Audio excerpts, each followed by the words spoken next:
Hello everyone, I'm Casper Kuma, and welcome back to another Choose Wisely Festival game. Now you'll see that we're playing Livber Smoke and Mirrors again, and that's because the dev of this game is actually the one that invited me to the Choose Wisely Festival, and that was very cool of them. And they said that they had a new update recently, so we're gonna check that out. I think it might be this narrative map, I think is the new major update. But it's like, so you can now see like what paths you've taken and stuff, and it looks like, I'm guessing all these locks mean maybe there's still something left for us to do, like, in each of these routes, you know? So, I think we should go for another run. I think we have to start a new game, right? I'd assume so, but I don't know. That's just my thoughts. Because I think we did reach an ending last time. I see her in my dreams, her, in that house on the edge of a cliff. Everything changed after reading that letter. The one bearing her name, my old love, Lilith. 5 years ago on a dark night, they took her from that house, executed for black alchemy. I was the one who turned her in. But now she's calling me back to the house. Wants to bury her breath in my sins, but how? That's what I have to find out. Yeah, I'm just gonna read out the whole thing again because, I don't know, it's been a while since we played it last, so might as well not skip over anything. And besides, if I pick different things, it's all gonna lead us down different routes of text. Far past a hook haven, which is woven by the grounded ships of Livber, there's a whirling roaring in the east. You don't see it, you don't hear it, yet you know the power it holds, enough to alter all of Gaia. A womb for gales to blow out of. But you come here, you wait standing in the heart of twilight, silently, eyes shut. 5 years later, once again, you stand at the door to this house, a letter clutched in your hand. Read the letter. The raindrops fall on the paper, landing with soft patters. You grip the letter tightly with both hands, keeping it from being blown away by the wind. The silvery moonlight, trapped between the clouds, shimmers across the ink spilled from a woman's hand. You read the lines again and again and again. My love. If you're reading these lines, it means that there's still something inside your heart that belongs to me. As I've always told you, death is far too ordinary a thing to keep us apart. I will give birth to our creation in our home. Beneath the place we once shared, you must be with me, inside me, because our creation cannot be left undone. Turn back, pass through the dark, complete us. We were always meant to be one, and we still can be, my love. As long as you have the courage, as long as you do not fear, I'm waiting for you in the Neverall, Lilith. Could this really be true, Lilith? Is she truly alive? I feel like we were pretty negative last time, so maybe we'll be positive and be like, yeah, she's alive and she loves us, and she's not gonna skin us and I don't know, do horrible things to us. So let's just keep it positive. Could this really be true, Lilith? Is she truly alive? You want it to be true, don't you? You want to hear that Lilith, the woman you left for dead 5 years ago, still lives. You long to feel her love again. Yet there's a question that won't let go of your mind. If she truly lives, how much of her is still her? Does this even matter? The question unanswered keeps growling in your mind. Your gaze drifts into the distance as if the answers might lie out there, but for a moment the clouds part. The moon's silver light spills across the sea. Each and every shimmer scatters into 1,000 fragments. But you remain still, all your limbs stiff with waiting, standing before the door of the house perched on the cliff, beaten by the waves. Why here? Why would Lilith call me here? It was meant to be. I had to come here. Let's go with number 2. Yes, you believe that. Don't feel bad. Most people in your place would. Standing in the rain, holding a letter from the lover you thought dead for 5 years. You would think differently. Will I never be able to escape my memories? I can still leave. It's not too late for anything. Will I ever be able to escape? Never. That's why Lilith called you here, to this house. Why? Because this is where the two of you began, the wooden house on the cliffs of Livber's shore. This is where you first held each other, your first night, your first love, and your first lies, all buried here. This 2-story hovel raised upon your memories. It'll all make sense when you step inside, but for now, don't stand in the rain any longer. Let's knock. It's polite. Meow. Hello, Yell.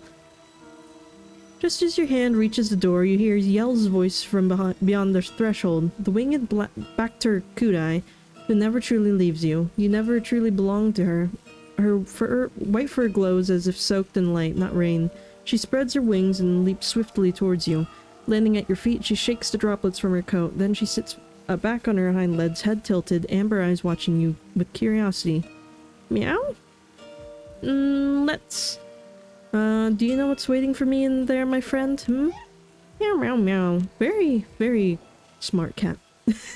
Yell gently brushes her head against your feet. Then she stops before the door. She looks up at it. With a soft stroke, she trances the doorframe with her paw. Then she turns her amber eyes to you. Alright, I hope you'll still be here when I return, my friend. Wow. The wind falls silent for a moment. You hear the waves of the sea easing in the distance. Far, far away, the flash of lightning strike blinds you, but its thunder never reaches your ears. The raindrops hang, weightless in midair. Yell glances at you one last time and spreads her wings, then leaps into the shadows between the rocks. Your fate embraces you. Open the door! Did we even knock? I don't think we did. The door creaks open, but even you don't know what it is you hope to see, do you? Your guilt has chased you all the way here, and at last your sins have caught you. I'm ready to face my past. No, you wish you were. As you crack the door open, the air brushing against your face is stale and musty. The sweetness of Lilith flowers mixes with the scent of something burned. It pulls you back to that festival day, to the moment you first met Lilith, and then you see her, standing beneath the dim light. She's like she's been torn from the heart of this house. You lose your breath. A chill crawls up your spine, and you freeze. It takes you a moment to realize your knees are trembling. Whether from fear or excitement, you can't tell. A whisper slips to your lips. Lilith. She doesn't see you. Bent slightly over the table, trying to light a candle just as you remember her. Lilith. The ghost of your past. Your greatest lion's sin. Lilith, you're really alive?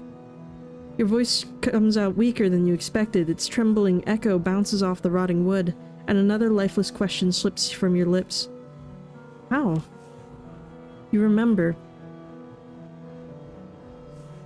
The festival night, a warm breeze carries the city's aromas far away. You two slip away from the crowded streets. The early black's crimson glow wraps Lilith's hair like a fiery halo. The noise of celebration fades behind you. Right there, you hand Lilith a bouquet of white Lilith flowers. She looks deep into your eyes. She smiles. Tossing her hair back, she asks the same question. White Lilith flowers. How did you find these? There's nothing I couldn't find for you. They overflowed from my love for you. A beautiful lie, told so well you even believed it yourself. My love. She looks at you as if you're about to say something. A pained smile touches her lips. The silence hangs between you. You finally come. You're alive? How can this be? 5 years later, how could you write this letter? Let's go number 1. You're alive? How can this be?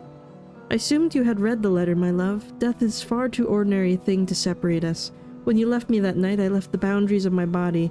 Isn't that what we always sought in the end? I wasn't the one leaving you, Lilith. You wanted this. Why did you call me here? Why did you call me here? To see you again, my love. We cannot live apart. We are two halves of one whole, and tonight we will finish what was left unfinished the night you abandoned me to my death. Come, sit. As the candle flame flickers, you think you see a brief shadow of hatred flash across Lilith's face, as if beneath her skin another face was waiting. Ugh. No, I won't sit before you give me an answer. Is it really you? Sit in the chair she gestures to. Let's just sit like a good little boy. The wooden dining table stands between the two chairs, layered with years of dust and remnants of long-forgotten meals. A candle flickers at its center. Its flame shivers with every touch of wind seeping through the walls. It waits, longing to burn out and unleash what's been waiting in the dark. I thought this place would have collapsed into ruins after 5 years. It wasn't exactly in great shape even when we lived here. After that night, I was certain I had lost you forever. Let's go with number 2. Did you truly believe that? That I could leave behind those sketches across dozens of pages, faded, worn, no longer bearing any trace of what they once were, and flee to the never-all, my love? No, we'll do this together, just as I told you. Come, let's see. I think you'll enjoy it. Alright, let's do it. Yes, that's exactly what she had said the night you left her to die. Lean back and relax. It'll be fine. Yeah, she doesn't look like she's scheming anything at all. That's totally love in her eyes. I really put in work to make tonight perfect. I wanted certain things to be flawless for our reunion. After you've let me to rot, it's been... She pauses for a moment, looks out the window where the moonlight falls. You thought I should have died. I know you did. After I made you that offer, after I told you that we had to become one. Our souls, my love. We had to piece our souls together and bind them with that alchemy ritual. Expecting me to pay the price for your madness, Lilith, I said no because you had decided to destroy me. I had to make a choice. Maybe I should have said yes to you that night. Perhaps everything was already fresh and I was just ignoring it. Let's go with number 2. You ignored so much, like my love for you, but you're right about one thing. My love, everything truly was broken that night. You watched them take me, you betrayed me, you reported me when I spoke of dark alchemy ritual. When I spoke of the glory that would unite our souls and crown our love. You watched my blood spill, my screams drown, watched me disappear beneath the black water. And then you simply moved on, ignored my annihilation. To remain silent. The woman's hand holding the fork trembles. She turns towards you, her face darkening with hatred, fury, and something so dark that I cannot name. Her skin ripples as if tiny creatures were crawling beneath, but you can't be sure if it's real or if it's just a trick of the flickering candlelight. Then, as suddenly as it appeared, the moment passes. Lilith slowly leans back. I suppose even the gods can't mend what's broken inside you, Lilith. I suppose I owe you this much. Yeah, let's go with number 2. Tonight you'll repay your debt by remembering, confronting, just like me. Love doesn't exist only in happiness. True love, my love, embraces pain as well. Far away something squirms beneath the green dark waters near the docks. Deep beneath Livber, the place you've called home, something stirs and rises. Not with rage or hatred, but with curiosity that's eerily human for something so inhuman. A curiosity as natural as a child tearing open a toy. And now, Livber's filth-ridden waters, it rises towards you. Your madness will break both of us, Lilith. It already has, my love. Just like those paintings you love so much. It's not my madness, oh no. It's your cowardice. Nothing more than a deceased reflection of faded memories in your mind. Like this place, like me, like you. Go on. Wharf meat. I cooked it just the way you like. It wasn't easy, but it melts slowly on the tongue. When the fat coats the roof of your mouth and slips beneath your tongue, you'll taste the herbs. Gods, pork meat. Lilith, you've completely lost it. I never imagined pork meat could be so edible. Let's go with number 2. Nice little horsey. After the festival where we first met, and that first night where you told me you loved me, we saw a pork, remember? It was magnificent. Its mane was long and beautiful. You remember, don't you, my love? Afterwards, we went to get something to eat. I couldn't stop thinking about it. You were mesmerized by that creature. You kept going on about how beautiful it was, how bright its mane shone, how proud it stood. Did you really think I could tolerate that, my love? That first night we met, we didn't eat anything, Lilith. I think I remember, maybe not what we ate, but feeling happy. Perhaps that's why everything hurt afterwards so much. Let's go number 2. But that's exactly why you're here, isn't it? Remember that happiness. Our feelings don't lie, my love. Yes, you're afraid. Anyone facing such a truth would be, but now there's a new path for the two of us. What path? Does that mean you've forgotten everything we've been through? What path? Away from others, just you and me, a path full of brilliant lights, warmth, and our soft bodies. No mothers to separate us, no old guilts, no meaningless class distinctions, beautiful, free from all imperfections. The woman across from you lifts her fork. A crimson droplet, blood-like, falls from the pork meat to the porcelain plate. As Lilith opens her mouth, the skin on her cheek stretches, tearing apart to reveal putrid flesh beneath. A flap of skin, resembling a petty, lifeless leaf, dangles, exposing the rotting tissue beneath, but your lover seems unaware. Reach out. Yeah, let's go touch it. Lilith, your cheek. Seeing your extended hand, she briefly moves towards you before quickly grasping your cheek. No, not yet. You struggle to breathe. A cold drop of sweat slides down your neck. You search desperately for an escape, but there's nowhere to run. Finally, all you manage is a murmur. What's happening here? Are you sure this is... Are you sure you're alright? This isn't real. Let's ask her if she's okay. Oh, my love. Seeing your concern makes me so happy. Really, it's nothing. Don't fret. She hides her cheek from you, pressing it firmly. You're actually dead, aren't you? There's no point in asking that now, my love. We should be happy now, because we don't have much time left. I can't put up with this madness any longer. Try to eat. What should we do? I was gonna see if I could see the narrative map here, but I don't think so. Because when we were looking at it earlier, it did look like there's a way to end the game really fast. And I'm thinking it's eating whatever the hell this meat is. This questionable meat. I don't know. I mean, we've been playing along so far, but I sense danger from this hamburger. But should we just give it a shot? You know what? We ran away last time. Maybe it's delightful. Let's try to eat it. As you sink your fork into the meat on your plate, you realize your hands are trembling. The pork meat still seems to be writhing. The air grows heavier and heavier. You reach for the knife beside you and try to cut it. But the moment a thick, vicious fluid oozes out from inside the meat, your stomach turns. I put my love into it. Her eyes lock onto you, waiting for your reaction. Put the meat in your mouth, don't eat. Oh god, that's such a bad idea. But I'm kind of curious at this point. Let's eat it. You're chewing something sweet and soft. It's cool, even blissful. For a moment you feel calm, as though everything's truly okay. But then the meat feels as if it's sprouting thorns, and pain blooms across every part of your mouth. What you're crushing beneath your teeth hardens, forming a crust. It burns, it cuts, it moves, it twists into something alive, writhing as if giving up its final breath right there inside your mouth. A slick, slithering thing coils beneath your tongue and along your palate. Should we do it? Should we swallow it or should spit it out? I don't know. I feel uncomfortable because it's given me 3 tries to not eat this meat. I think the game clearly does not want us to eat it.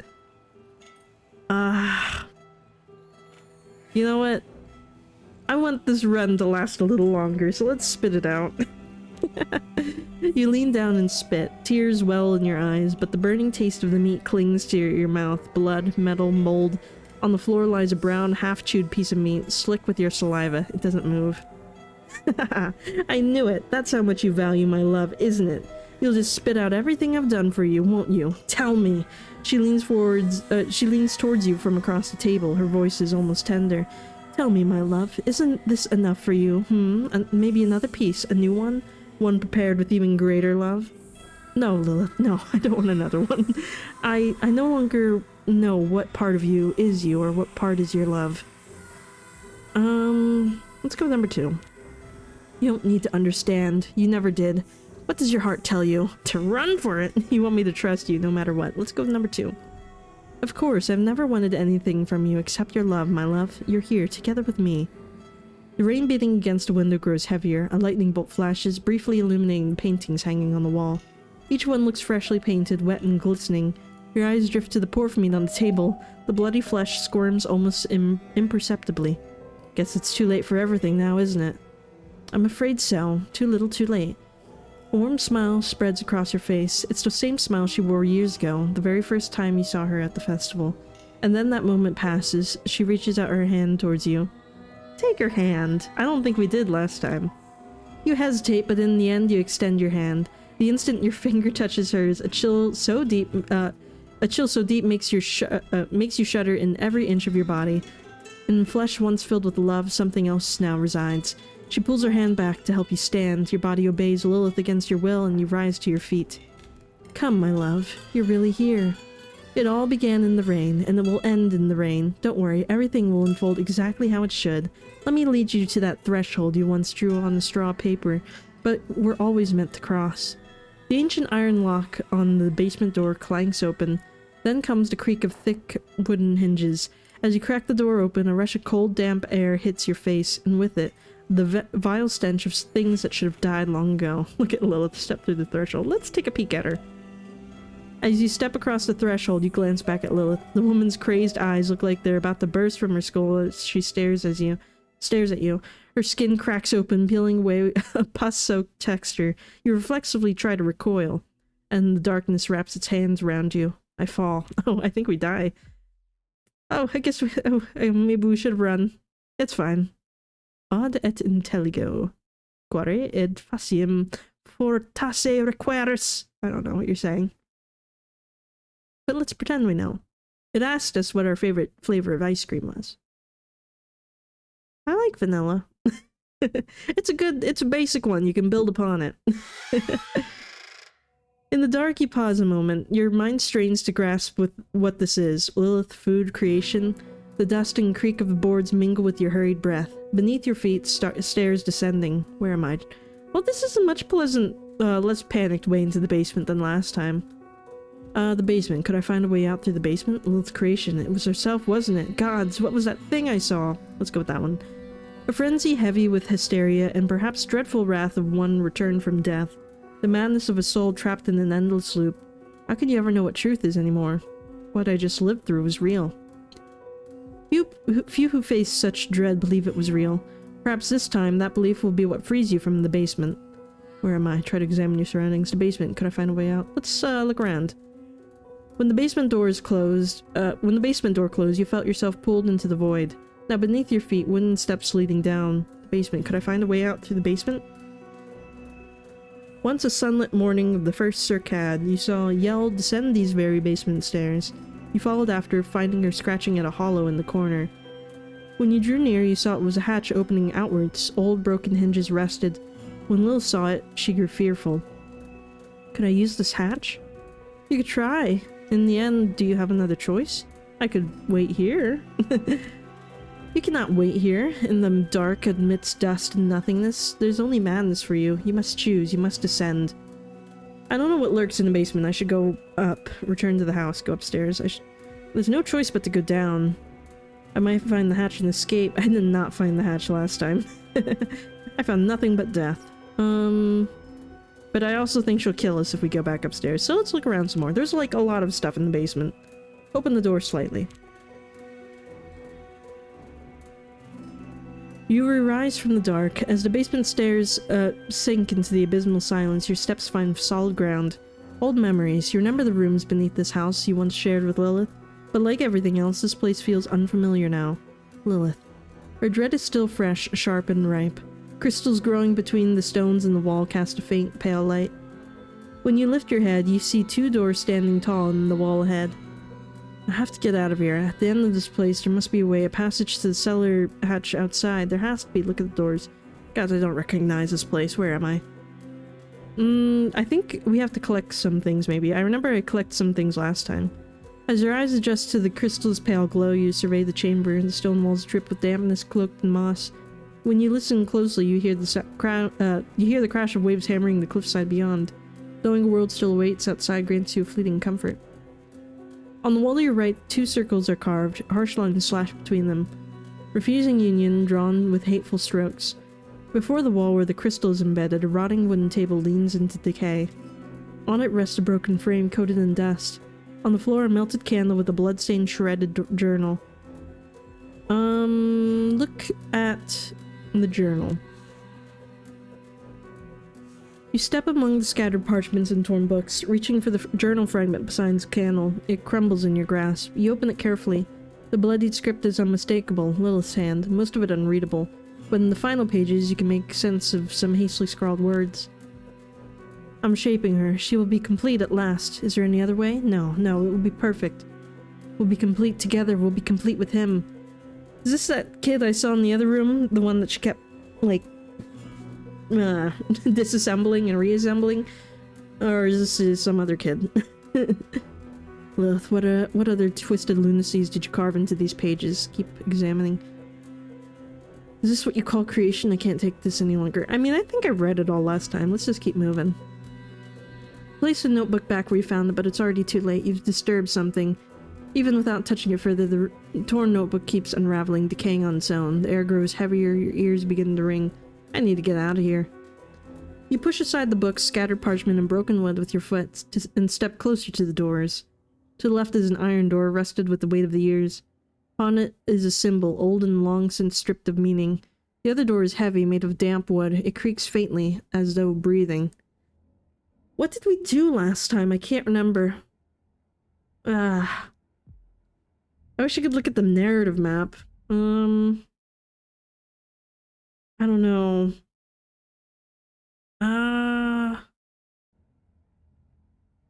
Let's go through the wooden door.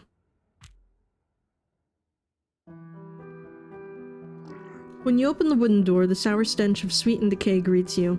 Fearing Lilith might be close behind, you step inside and quickly shut the door. You look around. Like before, the room is bathed in the uncanny blue glow of crystal embedded in the wall. The air hums with expectation, and then a voice. Do you remember me? I do remember you. Who are you? Let's just look. When you turn towards the voice, you see a young woman standing motionless in the corner of the room, her skin clinging tightly to bone. If not for her eyes bright and piercing deep into your soul under the pale light, you might have mistaken her for the still silhouette of a statue, but then she tilts her head just slightly, and in that moment you see it more clearly. There's something in the woman's eyes, something you once knew, something you once loved. Wait a sec. I know you. Finally. Finally. She made me. From beginning to end. Yes. No, I don't want this, Lilith. When she said our creation... What? Who did this? Was it Lilith? Shh, don't say it. If you speak her name, she'll come. The young woman, hearing Lilith's name, presses herself against the wall. She pulls her shoulders inward, her eyes fixed on the door behind you as she speaks. I had to be good. I mean, beautiful. I had to be. Yes. When she pulls back, the crystal's light reveals her more clearly. A scar runs from beneath her neck up across her cheeks to her hairline. Her skin is stretched tight as though cut and sewn back together along those lines. Her eyelids are gone. Her chin juts to a strange sharp point, just as you once told Lilith you liked faces like that. The fingers she wraps around her arms are thin and possibly long, longer than anyone's should be, as though filed down, extended, altered again, exactly the way you once told Lilith you liked them. The woman before you looks like someone who's been worked on constantly, reshaped piece by piece, since she was a child. Did we do this to Lilith? Did we make her change the way she is? Like, we're like... I don't know. Did we... like, push a whole bunch of, like, body problems on the Lilith, and we're like, yeah, I think I'd like you better if you were skinny or something like that, you know? Did we do this to her? I guess so. How could she do this?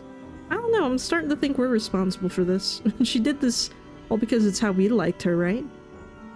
The young woman rises from where she cowered against a wall, and for a moment her smile reminds you of the woman you left at the table above. She sways her body slowly, just as Lilith used to. Then she takes a gentle step forward. You, my love, I've become exactly what you've wanted. This is what you wished for, isn't it? Look, I've become the body you've desired. Lilith, I loved you for who you were. Are you her? Did Lilith steal your body and soul? Let's go with 1, I guess? I don't know. I don't remember what we did last time. Yeah, let's go with 1. The young woman hesitates for a moment. She tries to furrow her brows, but the skin stretch over her face won't let her. But my lady told me, if I stay pretty, I'll always be loved. That's what she said. She said. But I got pretty, didn't I? Fit to a T. Yeah, fit to a T. You don't need to be sad anymore. Let's go with that. Not sure if there's anything else you could say. What words are there for someone curled in the corner, experimented on, reshaped, and tortured for who knows how long? Alright then, alright. Will I see my mom now? Will I see her? Her eyes glaze over as she tilts her head slightly. You can see her body start to tense. And why? Why am I still so cold inside? I'll do everything I can to help you see your mother again. Whatever it takes to get you out of here. I don't know. I'll do everything I can. Can't even get out of here yourself. I remember that. Leave? No, can't. My lady, find me. I can't go. I'm here. I'll stay here. I'll wait for you. You'll come. She presses herself even tighter against the wall. You can see the terror in her eyes. Listen, you have to escape, understand me? She's using you. Do you know the way? There has to be a cellar door around here that leads outside. I need to get you out of here. I remember we couldn't get her out of here last time, but,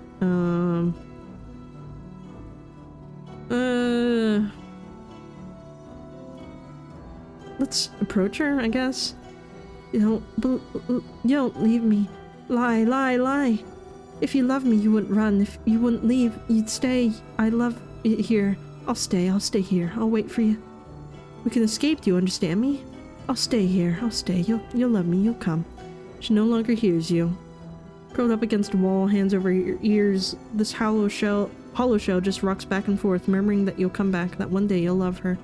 The chains wrap around her neck are drawn so tight no force could ever free her from this place. If you find a way out of this room.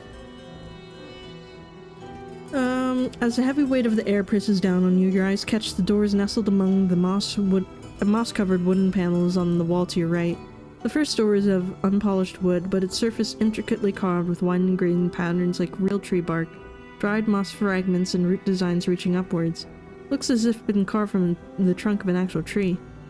The second door, by contrast, doesn't look natural at all. Its surface is nearly ivory white, but faintly glowing raised patterns appear. Human bones, ribs, finger joints, jaw fragments, all intricately carved and joined together. Can't help but admire this art. A small inscription is etched near the edge of the door. The most delicious are the familiar. Which way should we go?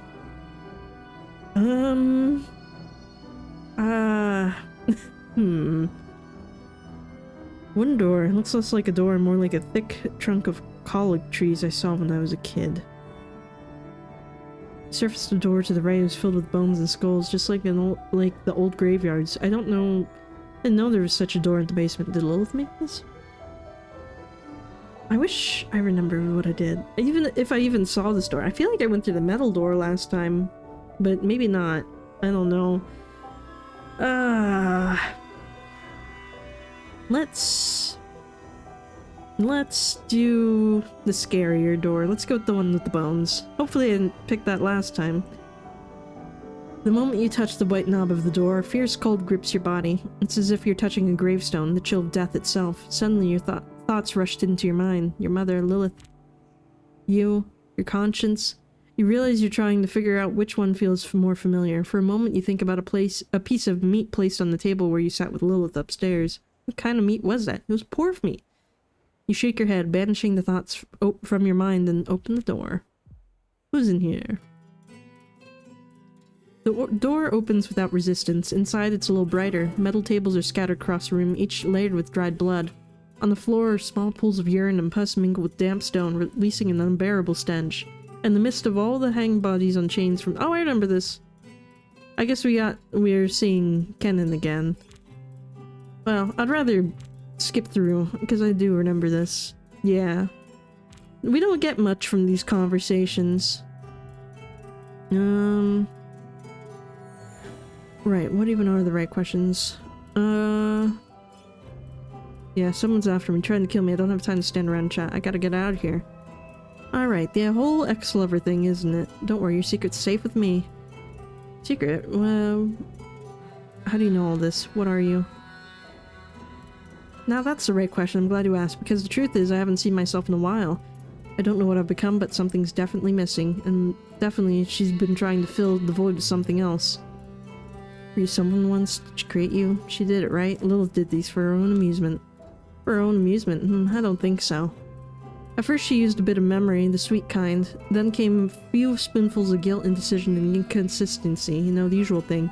And finally, from the part of her that still loved you and that she couldn't handle anymore, she poured in plenty of that. So yes, Lilith made these, but not for herself, she made me for you. She was trying to create you. I don't understand, she tried to create me. Why would she do that? Me for me. I don't, you don't understand because you still can't grasp the heart of it, golden boy. She wanted to recreate you, in her own language, in the shape she chose, a version of you with no fear, no silence, nothing left unsaid. So she could pick up where you stopped, where you ran, where you left things unfinished. Well, that unfinished place is standing right in front of you now. How? Black alchemy. You know what blood and the hidden forces of the universe can do, but don't get me wrong, she created me, but you gave life to me. The chain holding the corpse tightened. A strange, sickly yellow halo begins to glow from a single eye, but below the waist, rotted organs dangle from the gaping cavity, decayed and dripping, barely clinging to what remains. Look, I'd like to stay here and talk, but about what was left unfinished, but I need to go. There must be a cellar hatch around here. Where? So Lilith and her creations don't hold your interest then. Fair enough. If this room's what you seek to pass, then answer my riddles first. No need for class. No riddles. The cellar is not here, golden boy. It's that way. As his left hand shifts, the chains clink and rattle against each other. Mind the doors. They have a reputation for taking you where you don't want to go. What do you mean? Let's just go. You begin to move in the direction the corpse indicated. As the airflow around you starts to pick up speed, the edges of your coat lift slightly in the breeze. The metallic clatter of the chains striking one another echoes through the room, reverberating off the damp stone. From within the darkness, dozens of dead sunken deep into their eternal sleeps begin to groan softly. Oh, come on, you still think you're gonna find that cellar hatch, golden boy? You really don't get it, do you? This is the bottom of the pit you've fallen into. Even if you haven't seen it yet, you're falling fast, and let me tell you, when you finally hit the bottom, it's gonna hurt like hell. Maybe I have to see the bottom. How long have I been like this? Maybe I have to see the bottom. Lilith would be pleased, I'm sure of it. She's ready to annihilate anything she sees as standing between you and her. Even you, golden boy. I mean your body. At the bottom of that pit, she'll gather whatever beauty remains in your shattered mind, scattered across 10,000 pieces, and put it all back together. Definitely her cup of tea. Let's go. Ah, yes, I remember this. As you return to searching the room, you feel something settle over you, a sense of expectation. The lifeless bodies strewn across the chamber are watching you. On the wall to your right, you see two distinct doors once again. The first one is sealed with rusted chains, but the chains aren't locked together, they merely hang there, as if they tried to hold something back and failed.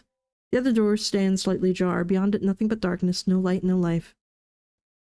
Ah, God, what did we do last time? I feel like I went through the chain door just because I don't like dark. So let's go to the ajar door. As you draw closer, the stench hits you hard, so foul it turns your stomach. Beyond the gap there is no light, no sound, no life. And yet, as you near the door, you begin to feel something, a smile from a face you don't know, a name you haven't heard, yet somehow remember. There's a longing there, vast, unspeakable, older than words, and deeper than memory. Go inside.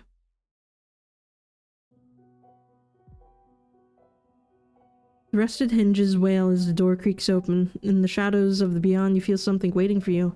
A cold bead of sweat trails from your nape down your back. The light behind you is weak, yet strong enough to pierce through the smothering dark. But this pale glow shows you only what you were never meant to see. Is it too late to go back?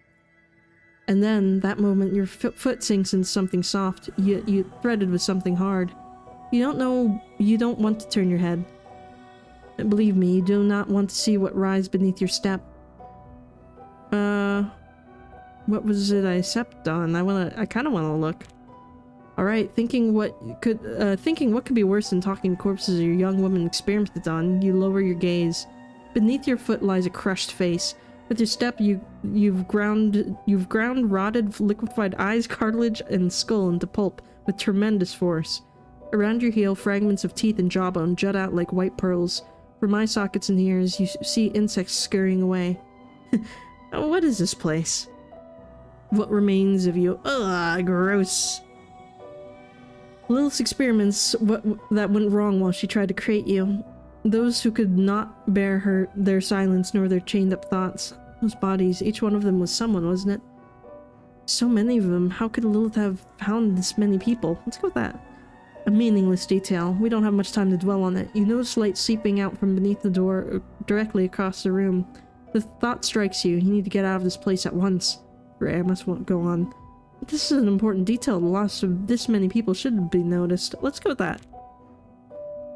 Maybe a few were searched for by their families, but Livber is a country full of people vanishing without a trace. Doesn't sound like a very good place to live. That's why most of them slipped through the cracks of cities and dissolved into nothingness. But that said, you too should continue on your way. Who's that one?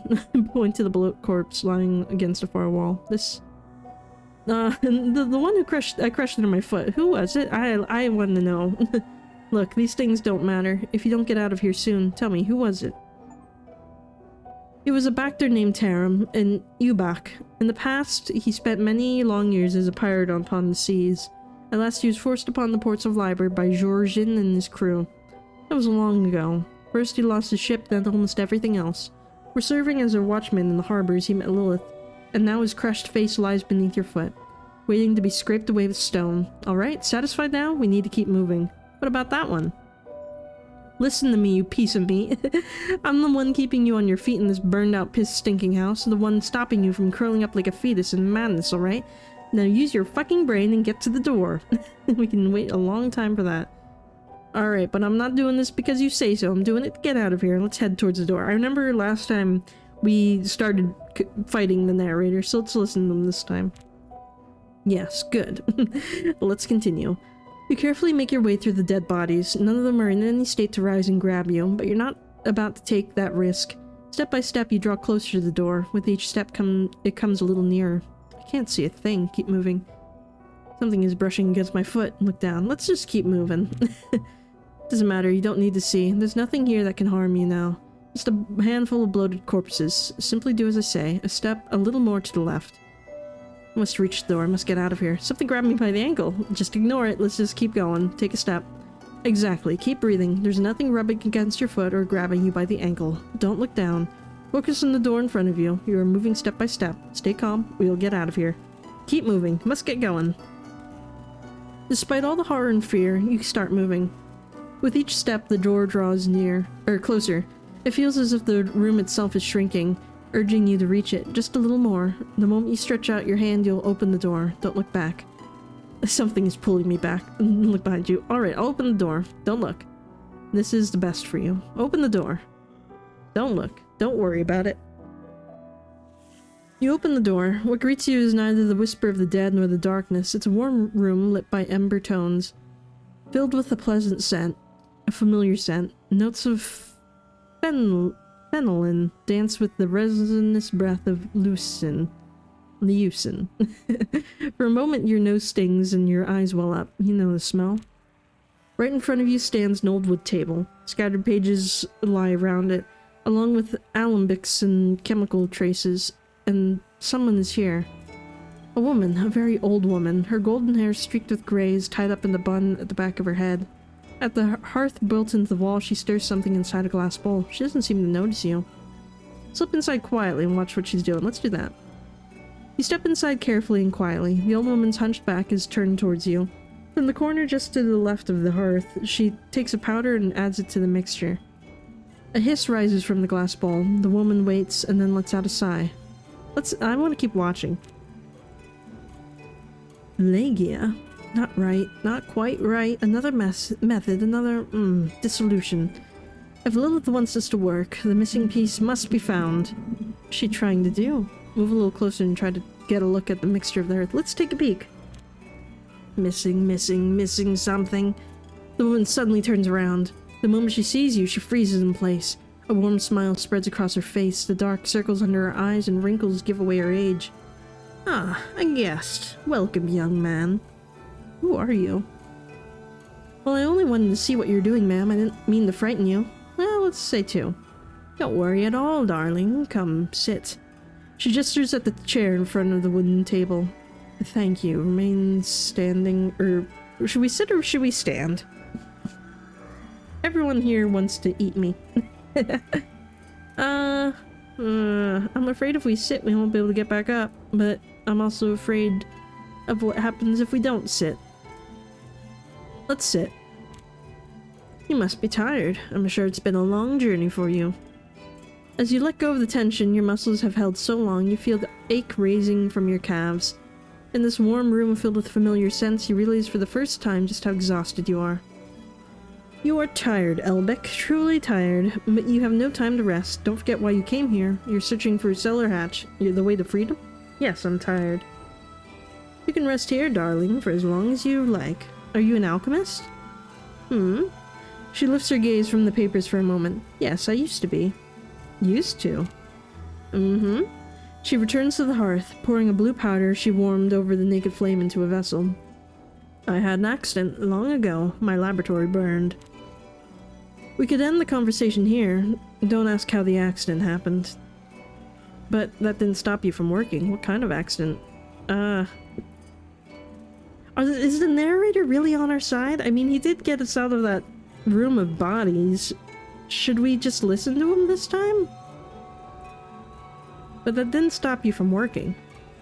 Yes it didn't, but I can't say I carried on my own will. What do you mean? After that accident, guilt never left you alone.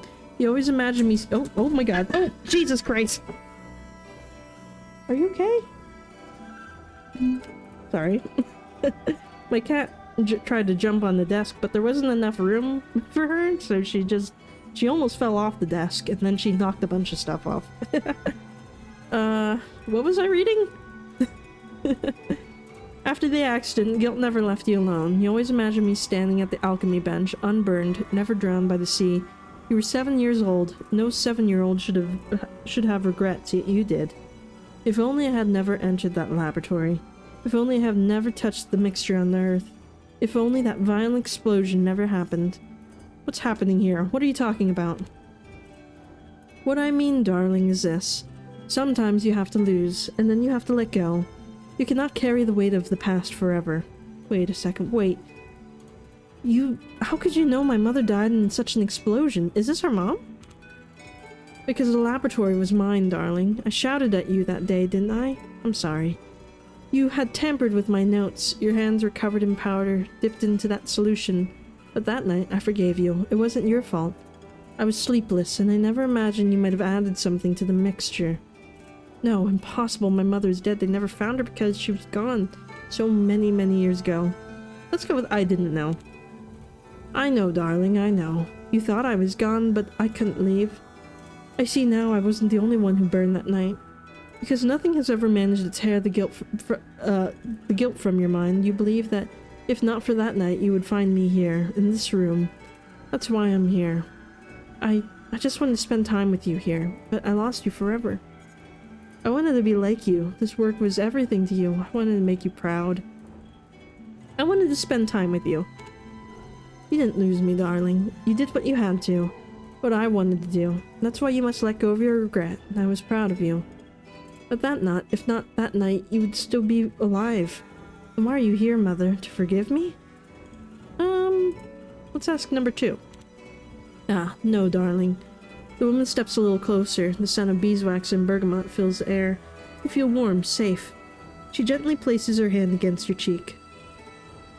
I forgave you long ago. I'm here because you needed to forgive me.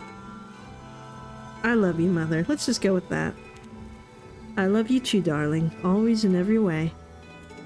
Then you know why I have to stay in this loop, to exist and to remember you. Take me out of this loop, Mother. Take me somewhere where I can finally shake off this weariness. Let's get rid of our weariness. What? What do you think you're doing? Do you think with that tiny brain of yours you can break this loop? I'm the one who made you. You! You're nothing but a fucked up piece of flesh, do you understand? Without me, with what meaning could reality possibly hold? Tell me! Oh, so the narrator's just crazy. Mother, let's listen to our mom. Come with me. The woman leans against the far wall. You think you can get out of here?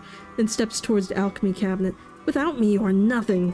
When I open this door, I don't know what will be waiting for you on the other side, darling, but I know you'll overcome it. Let's go! Your mother places a gentle kiss on your cheek, where a tear has just rolled down. No, I won't allow this. And you step through the open door of the alchemy cabinet to wake up in a new life down by the seaside. Really? That easy? When I wake up, will I be happy? What will I find there? Let's just ask if we'll be happy. Most likely not, darling. Oh, but you will be yourself. That sounds pretty good too. Step into the alchemy cabinet. When I came against a wall, the pain in my skull was unbearable. Must have been another fallow dream again. Sit up and look around. Ugh, water trickles from the ceiling again. Moonlight. Must be midnight or thereabouts. The house is collapsing. 5 years. Dust and decay. I'm hungry.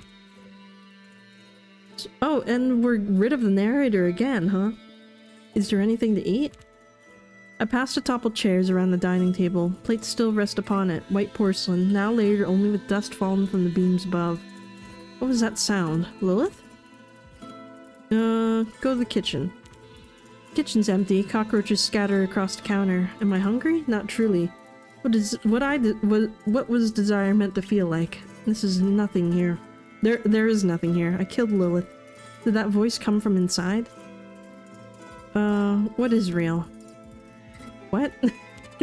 Is Lilith real? She was always real, the most real of all things, but her love... No, that was madness. Mad. The day I knew she would speak again of the great unification. Lilith, are you in there? Go upstairs. Here was our bedroom once. The sheets lie rotted now. I feared her, Lilith. She was mad, mad. She loved me more than she loved herself. The bed lies broken, collapsed. Water drips from the ceiling gathered here. What was that voice? A voice. Was someone calling me? Lilith. In the delirium of her love, I knew I would die. Fear consumed me. I fled. She would have never let me go. So there was no choice. I had to be rid of her. I could not. No, no, no. A voice. Lilith, is that you? Go down. There were paintings watching over these stairs. Beautiful once, Lilith and I, together. Now nothing remains. Nothing at all. Go to the basement door. Boards creak everywhere, splintering, falling apart. The plaster has fallen from the walls, exposing what's beneath. This is it, yes. Here they took her, after I betrayed her. They seized her arms and dragged her away. First they cut out her tongue, so she can conjure no alchemy again. Lilith, is that you? Open the door. Darkness. The stairs have long since crumbled. She told me herself. This is where they carried her out. They took her.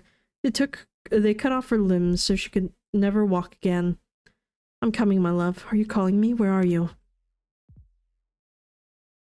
Is this a bad idea? Let's go back to the living room. I feel like I remember we might have done this last time. I don't know if we should go down there. Because aren't we trying to escape this loop if we go down there and we're still attached to Lilith? Why? She's chucking things off my desk now.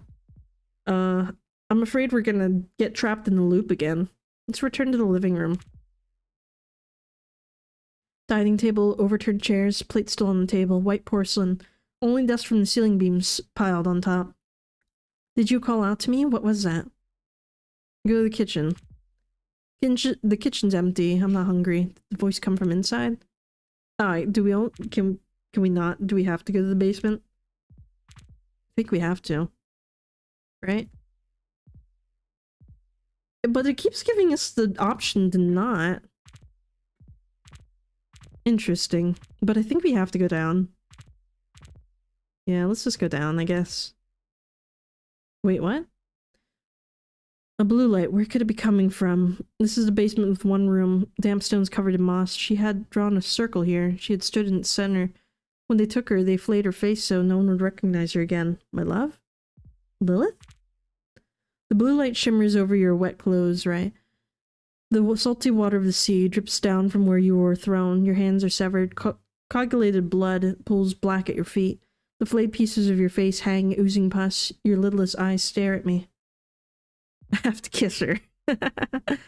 That's kind of gross. Would sorry cut it though?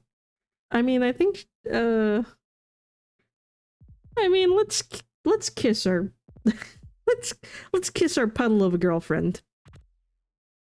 Her arms sway like a pendulum. Limp at her sides, still she stands. I step closer. I fasten my lips to hers, cold as the sea, bitter with salt. Her raw flesh trembles, her mouth unfurls, and from its ruins spills black ichor. It streams into me, drowning me. But where are you going, Lilith? Was it you who called me, my love? Where are you? Go upstairs? All your memories will slowly melt away, like tears in the rain.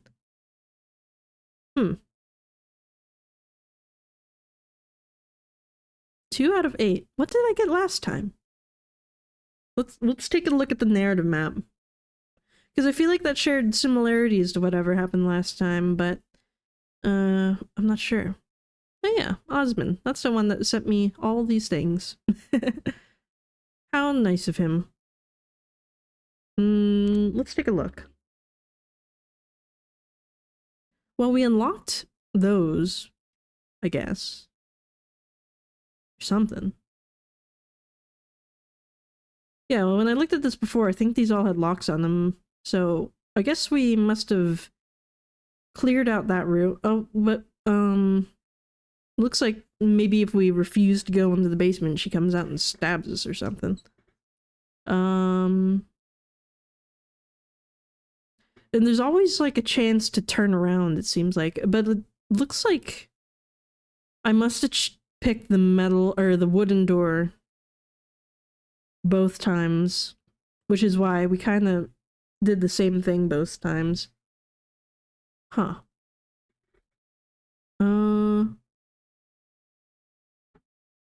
It's weird that Claire is still locked.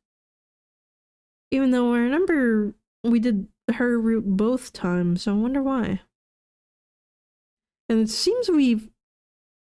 Oh yeah, we ended up in the white room last time. I didn't remember the dead room, but we did end up back at Legia twice, it seems. Interesting. I wonder what I did last time. I must have listened to her. She's very convincing. Huh.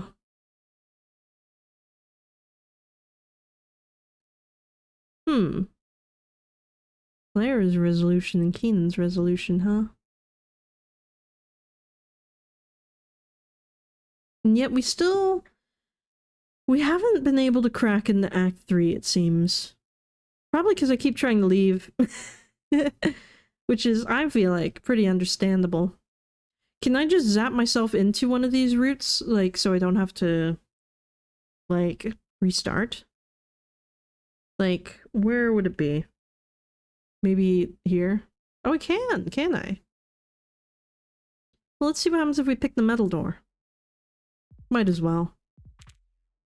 Go to the metal door. Open the door. Sorry, I didn't read it. I forgot I didn't... but I've seen this room before too. I remember this room. Let's say we have to stay in this loop. The right choice. I will always remind you of her and of this room with great peace and warmth, but I can't promise you'll remember her as she truly was. She takes us dangerously close to reality. I can't risk that. Will I not remember forgiving my mom? No, you can't do this. At least let me remember this. There's no other way. For you to live, your mother must die. It has always been this way, and it always will be. I understand. Then you must go on, darling. If that's what you choose to do, I'll always be here, each and every time. The woman walks towards the wall on your left. She cracks open the door of the alchemy cabinet. Warm breeze stirs your hair. She places a small kiss on your cheek where the tear had just rolled down. We find what you're searching for out there, darling. Go inside. The moment you step into the alchemy cabinet, you fall into an endless void.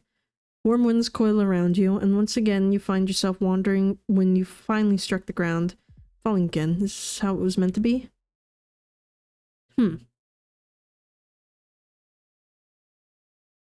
Oh.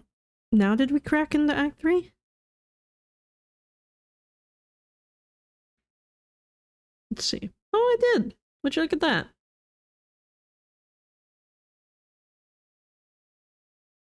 Let's see what happens. We've never made it this far before. Now in your interrupted fall, a metallic taste burns in your throat. Blood and rust mingle with the air you breathe. Beneath your hands there's damp warmth, as though something has come alive. Where am I? At the beginning of your salvation, of course, and at the end of all things. Do you see it? You climb now. Your nails are clawing at the rotten boards. Yet beneath them something writhes.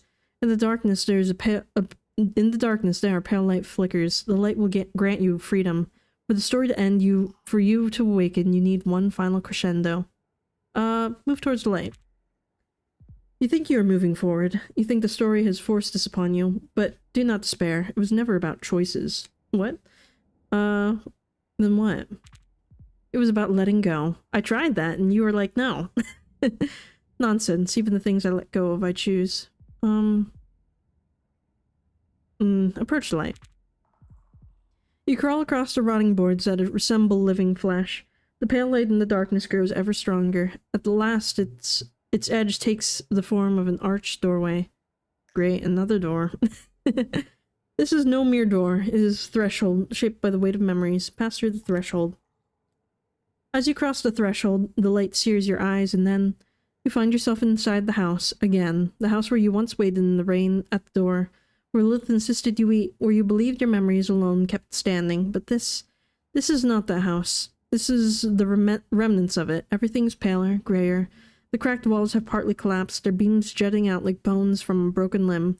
The window quiver like taut skin. And right before you... Ew. And right before you, upon the table, beneath, bathed in silvery moonlight, lies a body. Around it in the chairs sit three figures, three familiar people. A young woman, a corpse cut below the waist, and an old woman. You. Ah, right on time. Come on then, golden boy, come. We've kept the finest part for you. You, how did you get here? Weren't you supposed to be downstairs? What are you doing here? And who's that on the table? I think that's Lilith, isn't it? How'd you get here? Downstairs? What are you babbling? With a feast such as this, why would he do drouse downstairs? Won't you join us? But just now, I left you downstairs, didn't I, Mother? What? Downstairs? Yes, we were there, because you were there. In those rooms, in that darkness. You wandered through your guilt. But now you've overcome it, haven't you? Examine your surroundings. Matters not where I am. No more that it matters what I have overcome. I no longer understand where I am. Examine your surroundings.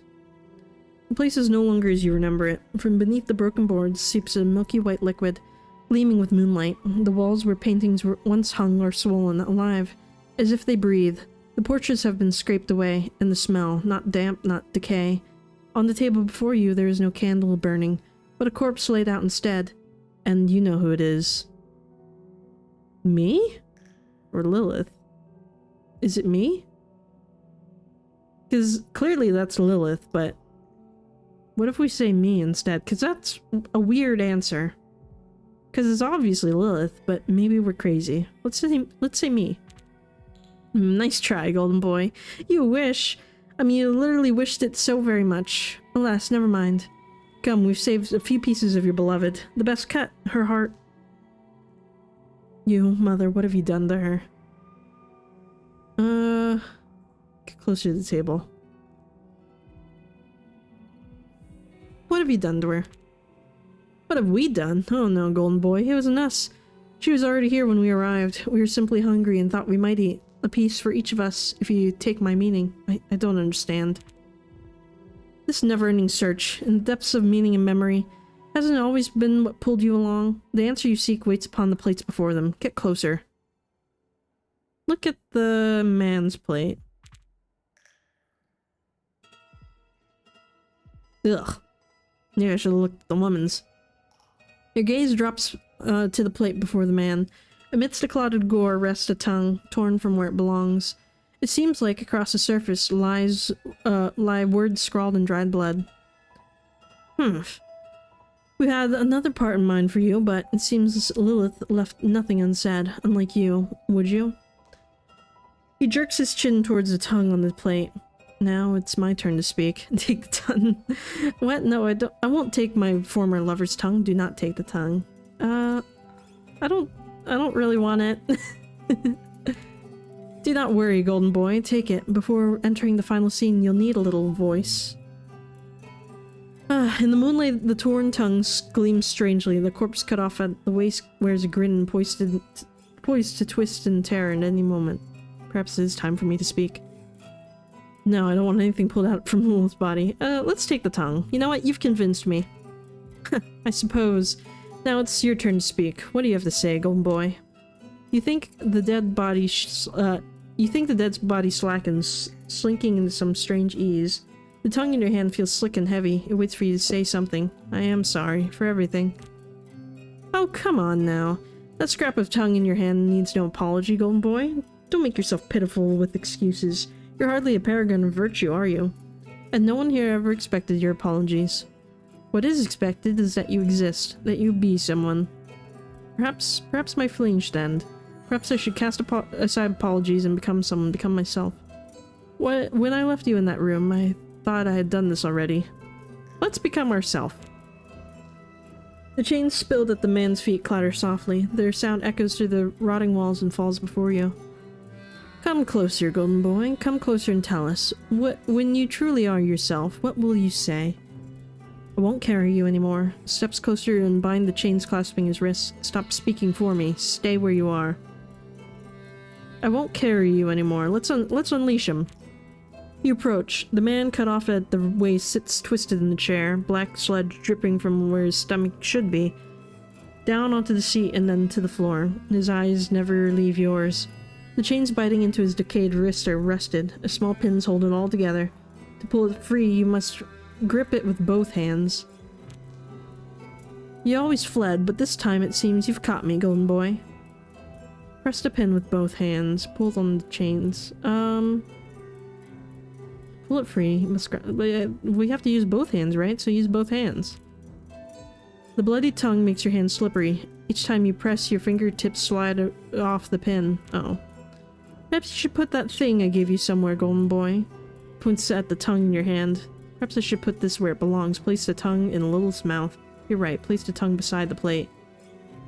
Let's put it in Lilith's mouth, I guess? I don't know if putting it in the plate is better. You see Lilith lying on the table beside you. In her flayed face, lidless eyes gaze up at the broken ceiling. The moonlight veils her features in the grey shroud. You part her jaw. First you press down on the section of her throat where her vocal cords lie. Her blood slick and trembling beneath your fingers. Then slowly, you set the tongue back in place. Black fluid seeps from her mouth, trailing with the corners of her lips to her ears. At least now her face seems a little more natural, more complete. Within you, love and horror bloom at once. Look at Keenan.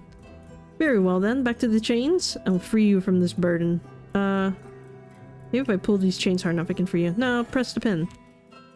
After wiping your hand clean on your shirt, you press down on the pin with all your strength. At first nothing. The metal frozen in place for decades refuses to move. Then you feel a faint shift. You press harder, and with reluctant creak, the rusted pin comes free. The chains drop into the dust. There, for the first time, you spoke as yourself, golden boy. Glance at the people at the table. When you turn your gaze back to the table, the women are watching you with calm, indifferent faces. The rotten boards creak as if braced. From the broken ceiling, a few drops of rain fall into your face. Is that all? Do I have to get a piece of everybody? You step back. The body of the man cut below the waist stands before you, but it does not end. How is he standing if he doesn't have a lower waist? It cannot, for there is another who waits you, another you must complete. The young woman, right? Of course. Come closer. Look at the young woman's plate. Huh. You tear your gaze from the man freed from the chains. At last he looks at peace. He has spoken all he has to say, and nothing remains. Yet before you, much still demands to be spoken. Your eyes drift to the young woman's plate. Upon it lies a strip of thin, bloody skin, folded and carefully placed. It seems you never seen me. She pushes a strip of skin towards you. But this is your face, right? Take the skin. I suppose it was me who wanted to see you like this. Don't take the skin. I think we have to take everything. Take the skin. I think so. My face, my body changed so much I don't know what's me anymore. How do others know you? With trembling hands, you take the folded skin she offers. It is heavier than you expected and still warm. You slowly unfold it. It resembles a mask, peeled from Lilith's face. Empty eye sockets stare back at you. Ew. I couldn't love you as you were, I'm sorry. I don't know. Does it truly matter how others see me? I think the first one's more accurate. It sounds like we made her change so much. I couldn't love you as you were. The young woman reaches out her hands. Her long skeletal fingers graze yours. When you notice her curious gaze, you see a strip of skin drooping from her hairline, as though another face lies atop her own, a kind of mask, peeled like the one in your hand, yet crudely set back onto her skin. The lady doesn't need an apology. Yours, I do. Now I'll know you. Remove the face from the young woman's... Wait, remove the mask from the young woman's face. Mine? Touch your own face.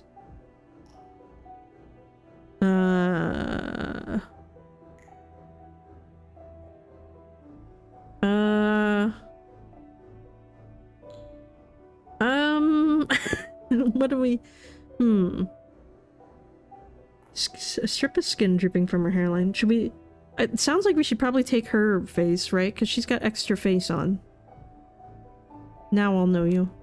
You step closer. As your hand reaches towards the skin stretched from her chin to her hairline, the young woman flinches just for a moment, yet her eyes never leave yours.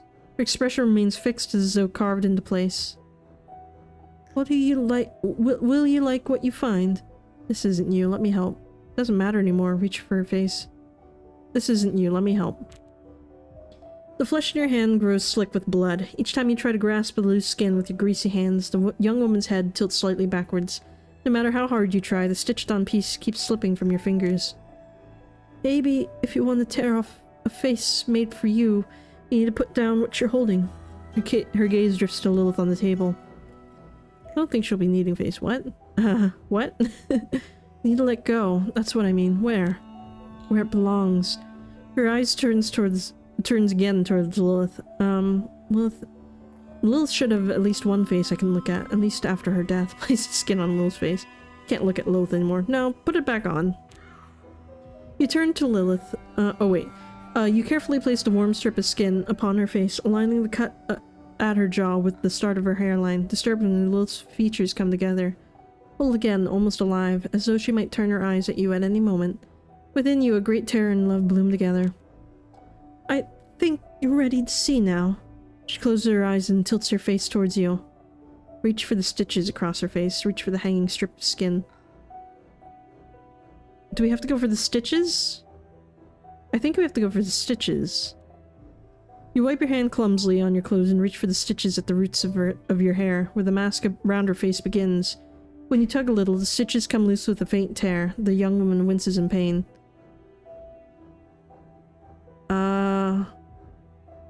Are you alright? Nah, just rip off the band-aid. Keep pulling. Ah! You pull harder as the stitches begin to tear. The mask clinging to the young woman's face rips apart, but you don't stop there. Oops, maybe we should stop. In the moment of release, every stitch along her neck, chest, stomach, and legs burst open. Everything comes undone. The skin patched together from different bodies and wrapped around her peel away one by one like clothing. Silence. And when every seam is finally torn, another body emerges from within. A young boy. What? He bears your body, your eyes, your past. When his trembling lips part, you hear the voice of your childhood. Do you know who I am? Yes, I know who you are. Embrace it. Yeah, embrace the boy. You sink to your knees and hold the golden-haired boy. As your hands touch your back, you feel a hole. His trembling stops. He's no longer afraid. You glance at those around the table. The eyes watching you seem unaware of what has just happened. Step back. I think we're healing something here. Each fragment takes time to settle in its place. What you fled from now stands directly before you. Dissolved, fractured, torn apart, and ruined. Was it always meant to be this way? Will it remain so? You are the cause of this, you. I saw Lilith transformed into something different, a creature perhaps, or perhaps she has always been so. You are the cause. I think the narrator is ourselves, right? You are the cause of this. Me? I am no one, merely a voice. A safe cave shielding you from the harsh winds of the Neverall. Can you not see that I am the only one who can help you? And you, on the other hand, you will prove whether you are worthy of being saved or not. What? Tell me, narrator, whatever. Let this torment end. Ugh. Moonlight spills through the fractured roof. An abysmal silence fills the room. You no longer believe those gathered around the table even breathe. Lilith's body lies there, still as stone. No, not quite. The boards, the glass, the scattered things around you strain, awaiting. All this horror, all the questions, all the hatred. It was all to bring me here, wasn't it? So I could see you like this, step towards the door. I hope in the end you can forgive me for everything. Approach Lilith. Approach Lilith. You move towards Lilith's body on the table. The tongue you place rests in her mouth. She's still with her mask-like face, stitches running from brow to chin. Lilith can't hear you, my child, but she doesn't need to anymore. Still, you want her forgiveness, don't you? I betrayed her. Just as I left you, I killed her. No, just her understanding. I betrayed her. You're absolutely right. You knew exactly what would happen when they took Lilith that night. Did I? You keep saying that night. Which night? The night you came here, to this house, to the place where Lilith's growing, obsessive ideas had taken root. The place where you saw her for the last time. She told you about the black alchemy ritual. You were to die, and then reunite with the grand unification. Your bodies would perish, your souls would intertwine. You were afraid, and you reported her for performing an unauthorized act of alchemy. They captured Lilith. Truths don't turn to forgiveness within the cocoon of time. Your actions to find meaning isn't that simple, my child, but at least you tried.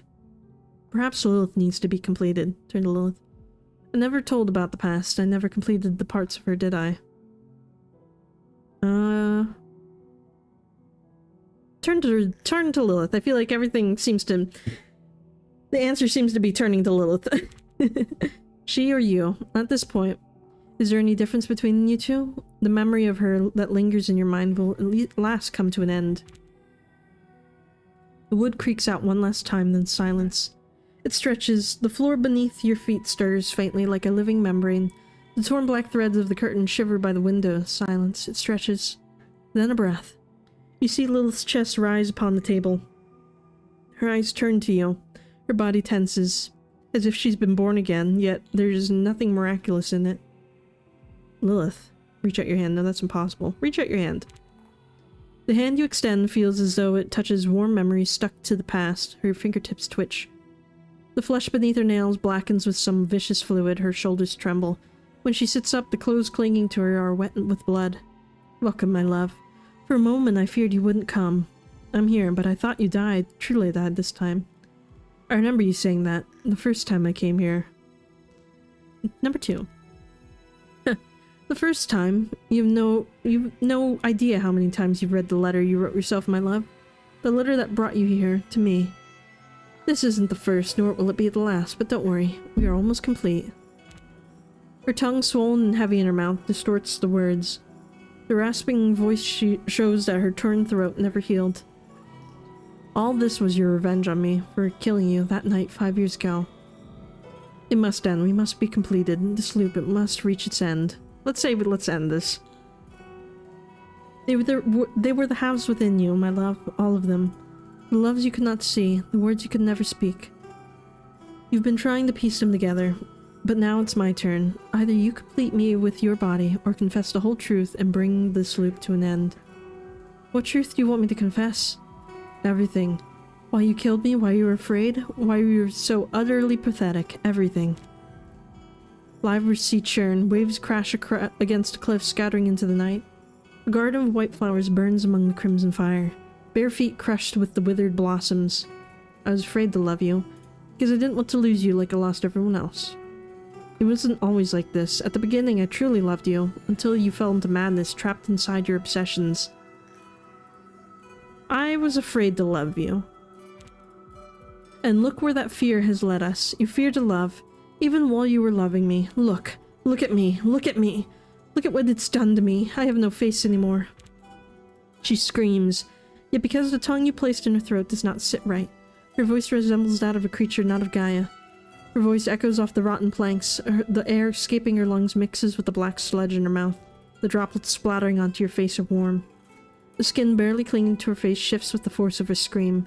A piece of flesh covering her forehead drops loose. I never wanted this for you. All this, you brought it upon yourself. I never wanted this for you. What? You didn't... What didn't you want? My death? Too late for that, my love. I remember something. Sometimes, in the mornings when I had to leave the bed and go outside leaving you alone, I felt a vast emptiness in my heart that grew every step until I came back to you. Now I wonder, will I feel it again after our reunion? This creation you keep speaking of, the one in your letter, the cause of all this, it never existed, Lilith. The creation, you mean a child, don't you? Tell me the truth, Lilith. Number 2. You think Lilith smiles until you realize how this is possible. She already braces herself against the edge of the table. Dark veins run from her shoulder to her thigh like dried muscle strands. She grips her damp crimson dress, tears the skirt apart, and parts her legs. Oh no! Welcome home, my love. To your first and final home inside me. Ew. All this was your revenge. It always was, wasn't it? What are you doing? What are you doing? I love you. Moonlight pours over Lilith's body, her legs spread upon the table. The face you force back onto her skin hangs loose at the edges, ready to fall. Her eyes never leave yours. Then, between her thighs, something flickers into view, then vanishes. Some kind of smoke, gray-black. It rises from between her legs, thick and vicious, a muddy liquid moving with it. The wind stops, something crawls into the world. Lilith's rage for you is taking form. The creation. No, her love. That's what she called it. You heard her too. It's love. A love beyond the borders of the material realm. A love so magnificent. Smoke coils upward, a newborn storm. A whirlwind, it surrounds you, fills the room. A metallic taste coats your tongue. Your breath shortens. Lilith's love begins to fill you. Yes, yes, yes. Your vision darkens. You feel it, don't you? And in the end, the voice. Tell me, my love. Once we speak of this, there will be no turning back. So tell me, do you wish to remember the past or to see the truth? I want to see the truth. I remember. I must know what came before, maybe. I want to know the truth. Ugh. Smoke coils around you. A realization spreads through the layers of your mind. The story has brought you here. I have brought you here. Through the fine cracks in the smoke you see the roof caved in, plaster fallen from the walls, windows long shattered. Rain drips from the hole above and strikes your face. From somewhere unseen you hear Lilith's voice. You are alone here, my love. For 65 months you've been alone. Since they took me, your conscience has never let you leave. You always knew the truth. It was to finish what you started, the ritual of black alchemy. Now you see. Yes, my love. You remember the pieces, don't you? The name, the blood, the word, and the word. Well, I must see the truth now. The name first, I must know who I am. The truth isn't hidden behind your ritual, Lilith. You have to understand me.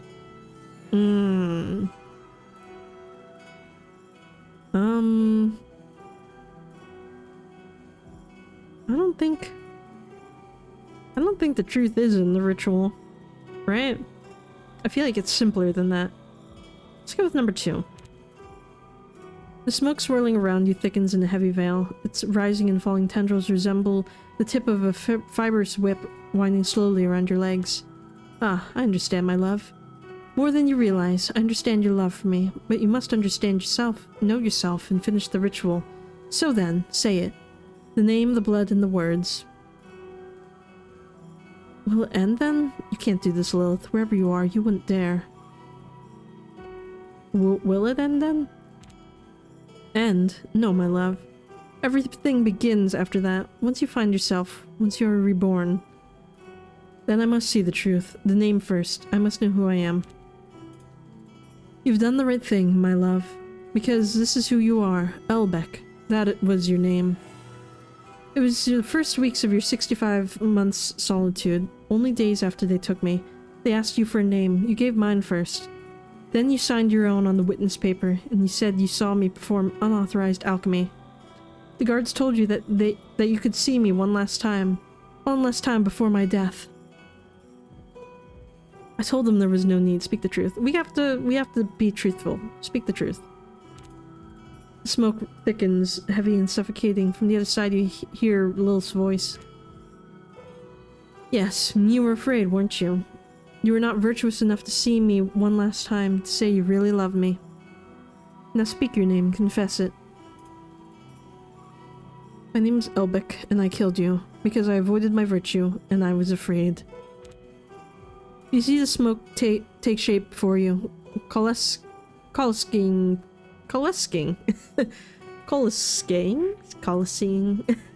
into a silhouette. The ritual is progressing. From beneath the mist, something slides across the floor towards your feet. Metal scraping softly. You recognize it. Lilith's dinner knife. The grand unification will unite us, my love. There we will be together. Now seal your name with your conscience. Spill your blood to the end. If shedding it will free me from my conscience's torment, then let my blood run. Cut your wrist. I don't think I can do this. Do not take the knife. You know, I kind of want to see it through. We've come so far. Let's cut our wrists. I don't know. Should we? I don't know.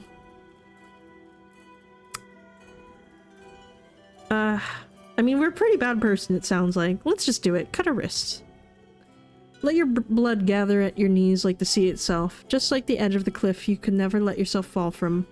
2 years later, your step had carried you back to the cliff's edge. Your guilt's heavier than ever before. There wasn't a single night you didn't see me in your dreams. But you couldn't find the courage to let yourself fall with the rain. Killing yourself would have taken much more courage than killing another. Your knees sank into the mud, a heart mired in the bog. Blood drips from your fingertips, your fingers grow numb. The warm, slick fluid from both your wrists pools on the floor, your legs weaken. You sink to your knees. The knife slips from your hand and clatters to the ground.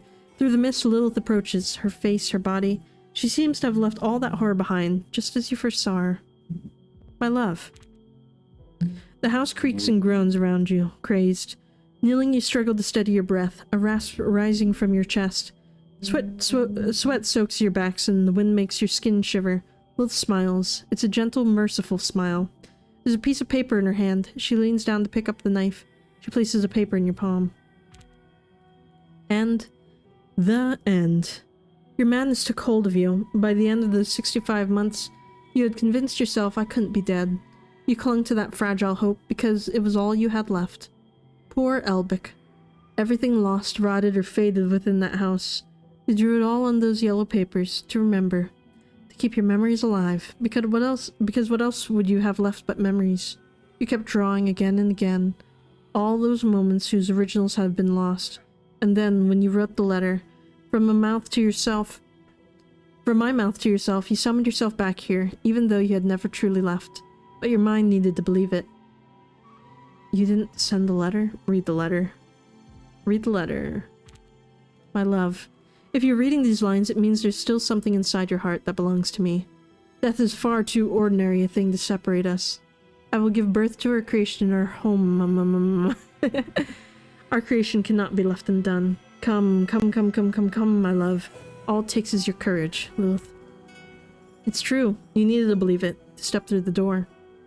Just as the blood from your wrist seeping into the letter, the first thing that ended everything, the thing to begin it all. Don't worry, there's nothing to fear. This is not an ending. This is never an ending. This is not death. We'll begin again, anew. What? Give me the letter you sent yourself. I'll tuck it into your pocket. Perhaps where we're going, you'll need this blood-stained thing. When you cut your wrists that deep, you can't move your fingers anymore. I suppose I'll have to complete the last step of the ritual for you. The smoke rises, thick and heavy, like the fluid that once spilled from Lilith's throat. It wraps around you. You stand within the storm. Your memories whirl around your mind, shattering against the fragments of your awareness. Each breaks apart, merging and separating until nothing remains but black smoke. In the midst of nowhere, you stand alone, and at last your body dissolves. Let go. Oh, that's nice, I think. Maybe. Now there's nothing to fear, my dear, my love, my life. Here everything belongs to everything else. Welcome among us, at last. We have no bodies now, no names. Only us remain. Us. This is a place where we can exist together. You, me, and our creation. The grand unification? Yes. That is what we called this in the material realm. The horizon where earth and sky meet, and beyond it, far above. Above the light and the dark, beyond Neverall. Come closer. Have you forgiven me? No, my love. You did not do all this to be forgiven. What we have done comes with us. It will be a part of us. I will accept you with it. I will take you into me with it. How? Our souls, these formless souls cast beyond the cosmic dark, will soon mingle. We will become one. We will become something greater than ourselves. You, me, and our child. You will remain as an ache twisted within me, trapped in the new loop. Wait, what? Wait, what? And in the end, we will converge upon a single point in the story, without even remembering who we were. Is that good? 3 out of 8, huh? I mean, it seems kind of peaceful. I'd say it's okay. Could be worse. I don't know. I kind of like it. Click to continue. Let's take a look.